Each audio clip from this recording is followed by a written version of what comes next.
Hello, and welcome back to Connecting Philosophy, a YouTube channel dedicated to connecting philosophy to the real world around us.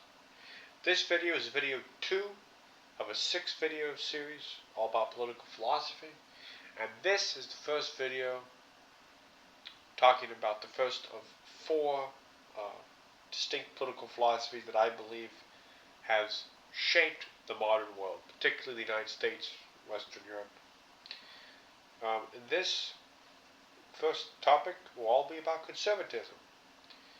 Now, what is conservatism? Conservatism is a political ideology that focuses on keeping society as it is.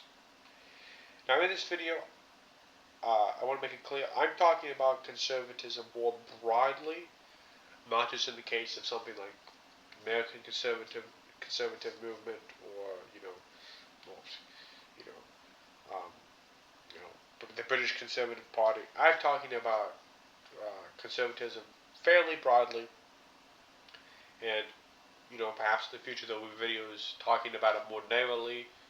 But first, I want to establish the broader context. So this is purely conservatism as a political philosophy. I just want to get that out at the outset. Conservatism as a political philosophy really originates with Edmund Burke. He was a British philosopher and politician in the late 18th century.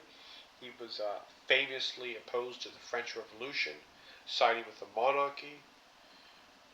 That we should, that the monarchy should stay, because as if you know anything about the French Revolution, they were kind of having a bit of a disillusion with the monarchy, and we were starting to have a rise of liberalism and revolution, and the overthrow of the monarchy. And Edmund Burke is one of the people that talked about, no, we should keep this, and he's really the first real intellectual force of conservatism. Now, it bears in mind that any ideology can become conservative, um, which I will address in later videos, particularly the liberalism video. In the 18th century, it was about monarchy and the feudal order. Then it became capitalism and the liberal order. Conservatism is always about preserving what is, and it is a reactionary force.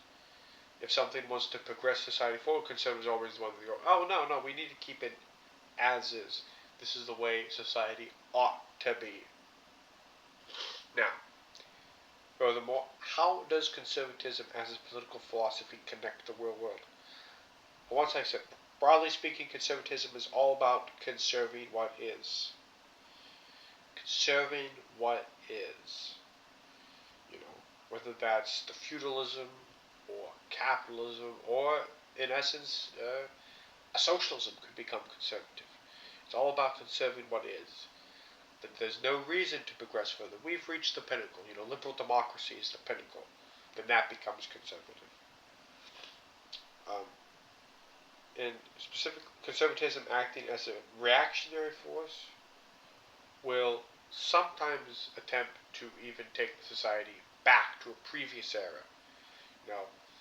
Conservatism likes to say, oh, well, the problems, now this is more narrowed, I will admit, but conservatism will sometimes say, well, some of the problems of society are because we've done X, we moved X, or we should go, or Y, we should move back to the way things used to be. And that is the real force of conservatism. So if you are someone that cares about society progressing forward, well, then conservatism as a political philosophy has a pretty direct effect on you. And I think a lot of people these days have some sort of inclination about the world progressing. Not everyone. There's still definitely people that are more conservatively minded, not just necessarily ideologically, but philosophically. You know, you can probably be a philosophical conservative and not necessarily be, like an American conservative. Although I don't really see how you could do that, but probably could. So that is, in a nutshell, conservatism as a political philosophy.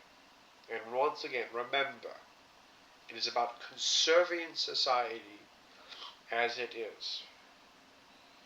Conserving society as it is. All right. Thank you for listening. This has been Connecting Philosophy. Until next time.